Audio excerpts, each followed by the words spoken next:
All right, ready for our first case. Please introduce yourself, state your name and DOC number for the record. My name is Jerry Smith. My DOC number is 291692. All right, Jerry, you heard the introduction. We'll have a parole interview, answer some questions. You can respond at the end. You can make a statement. We'll take a vote. Do you understand the process? Yes, sir. We have Mr. Randy Meyer on the phone who will make a comment at the appropriate time. Jerry Smith, DOC number 291692. You are a fourth class offender. Parole eligibility date 2/18/2015. Good time 8/24/2027. Full term 8/18/2028. 18-year sentence for theft. Does that sound correct? Yes, sir. All right. Would you answer Ms. Renata, please? Good morning, Mr. Smith. Good morning, ma'am. So this is a rehearing for you. You were seen by parole panel back in March of 2022, and you were Yes. denied. Yes, And ma'am. There were several reasons stated for that denial. One was you had a history of revocation. Of course, there was opposition expressed and lack of programs. So since March of 2022, have you been able to take advantage of any program opportunity? Yes, ma'am. Okay. According to what I'm looking at, you were able to do the pre-release, 100 hours pre-release, anger management class, Yes, ma'am. and substance abuse, Louisiana risk management phase 1 and 2. Yes, ma'am. Of those classes that you've had since your last hearing, which one was the most important, do you think, that you got the most out of? I think I got the most out of reentry and substance abuse. All right, tell us why. Well, the reentry taught me a lot about dealing with life, and things like that, of that nature, and going home and, getting a job and everything like that.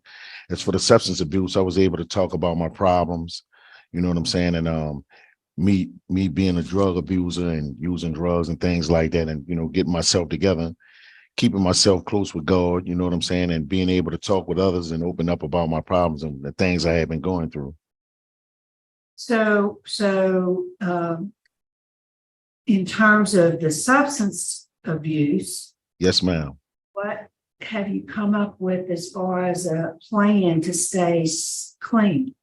I would like to continue, going to programs like, weekly or a monthly, twice a month or whatever, you hear me, going to be able to speak with others, you hear me, and going to, substance abuse meetings, things like that, being able to speak with others and talk about my problems and, just being able to open up and stand, focused and stand away from the wrong people. That's basically staying away from around the wrong people and just getting myself together, working and taking care of my family.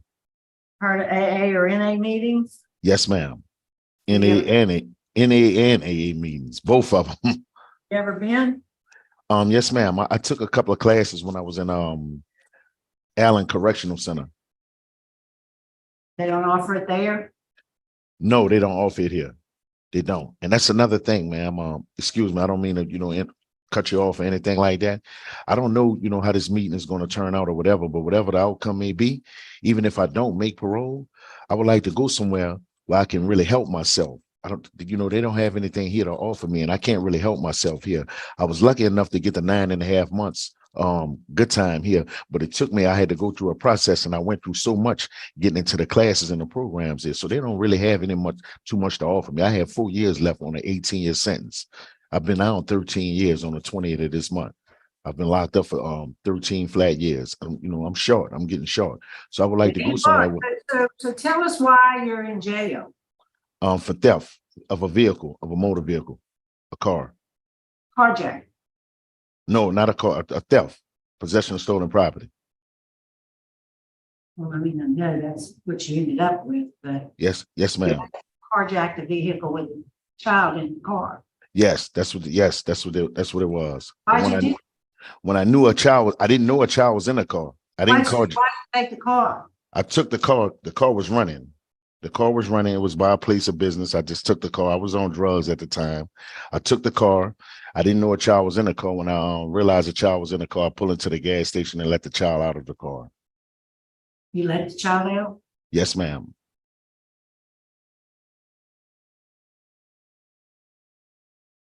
What kind of drugs were you on?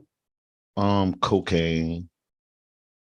Is that all you did, was cocaine was your drug of choice? Cocaine was my drug of choice at the time. Yes, ma'am. How long had you been doing drugs? All your life?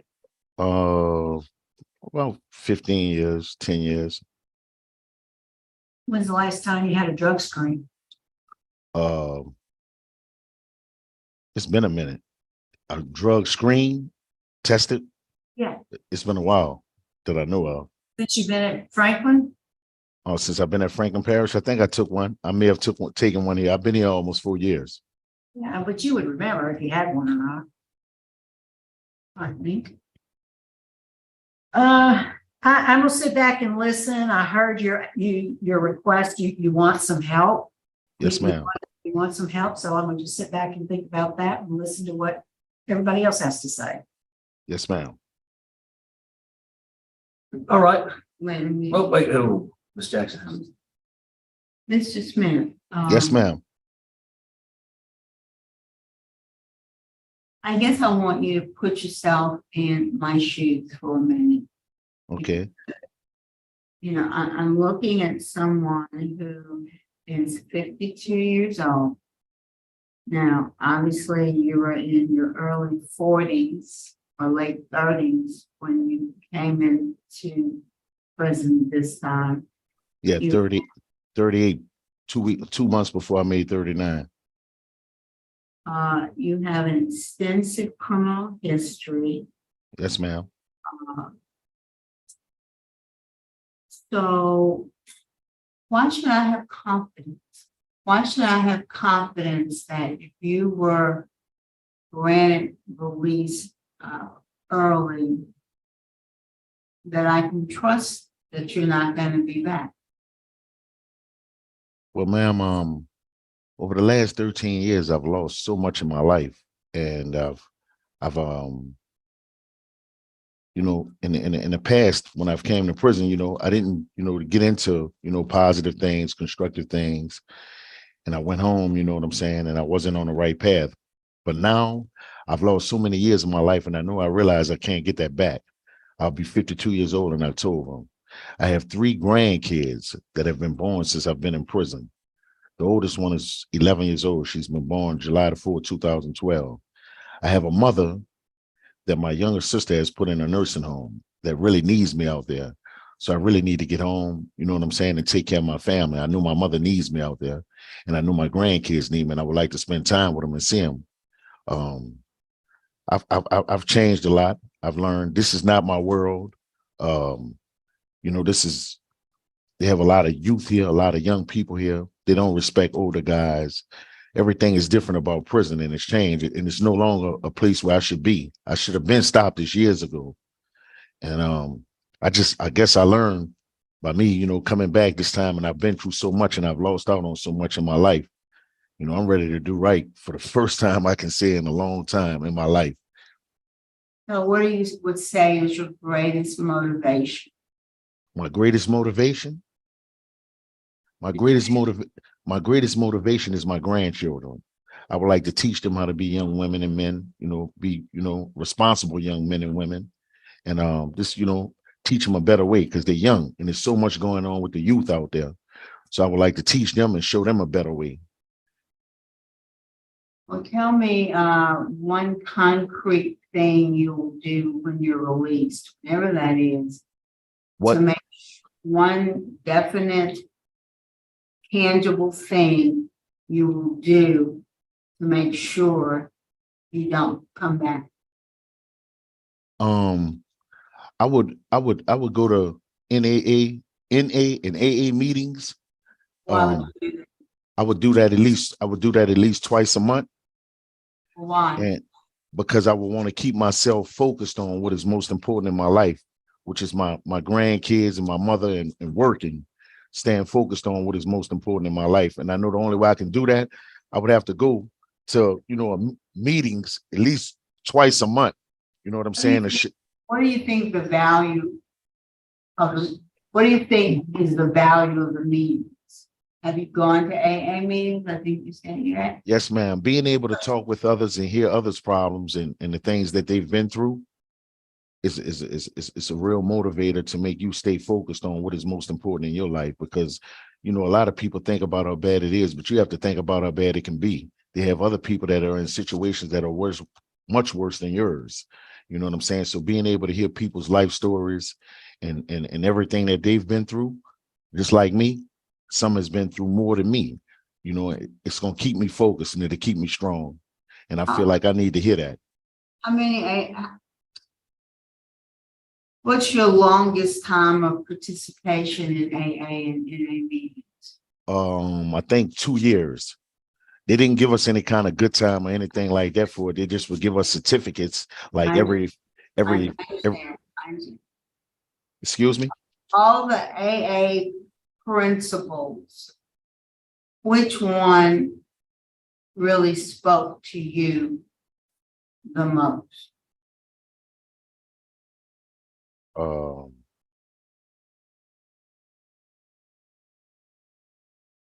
Out of all of the AA, which one spoke to me the most?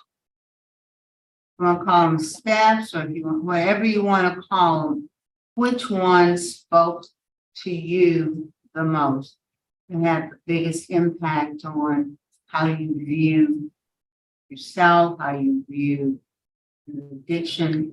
Tell me what's the biggest value you have gotten for your own personal growth from AA and NA?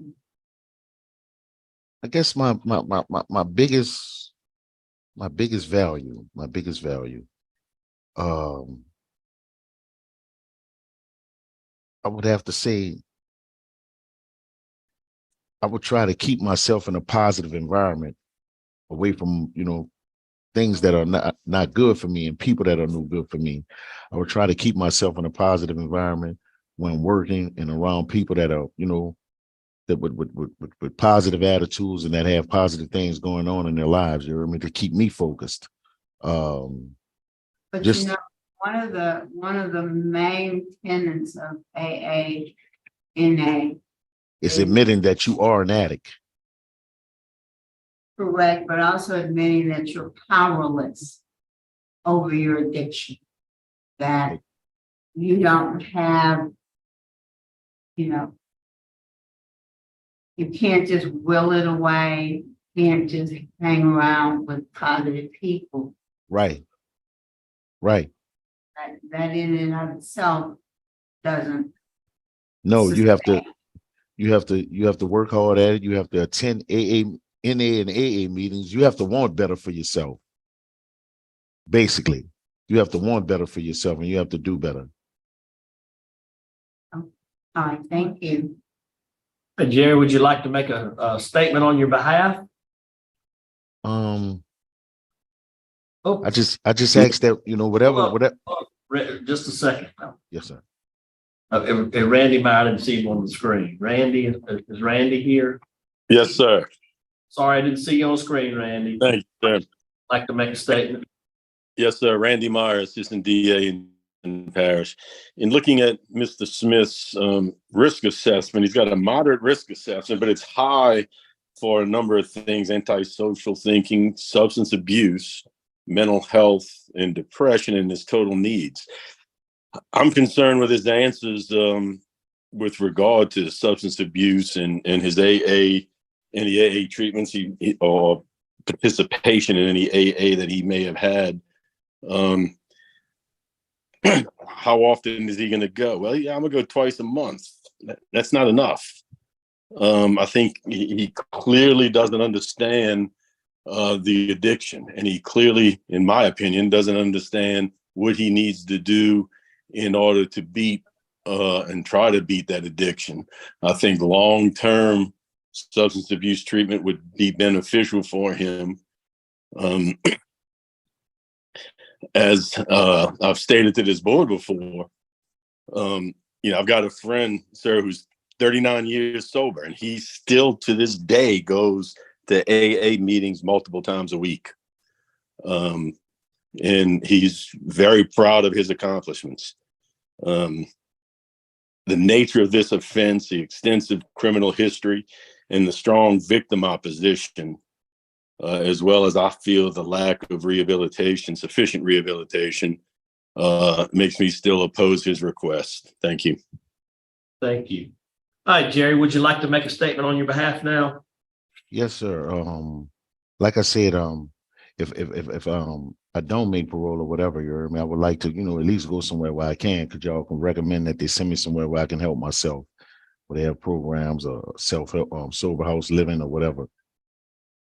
All right, thank you. I'm prepared to vote. Mr. Knotson? Mr. Smith, I agree. I don't believe you fully understand. You know, you've taken programs since your last hearing, and that's what you were asked to do. And so I think you took advantage of whatever opportunities were available to you. I agree with the district attorney that you need some long-term substance abuse treatment. Yes, ma'am. And you're right, you are getting short. And the only way I know to afford you that long-term intensive substance abuse treatment would be to grant your parole conditioned upon successful completion of the DOC long-term substance abuse program. Okay. And that would also address some of your other issues. You know, I think you're addicted to stealing cars too. That's part of your addiction. But if you complete that successfully, you are to follow the aftercare plan prescribed by that treatment provider. Yes, ma'am. Ms. Jackson? All right, Mr. Smith, my vote is the same, that I will grant conditionally upon completion of a long-term DOC substance abuse treatment program. Okay. We have 2 votes to grant. I also am going to vote to grant you to a long-term substance abuse program. You'll follow up with the aftercare. You'll have to go to NAAA 3 times a week. You'll have a curfew from 9 p to 6 a.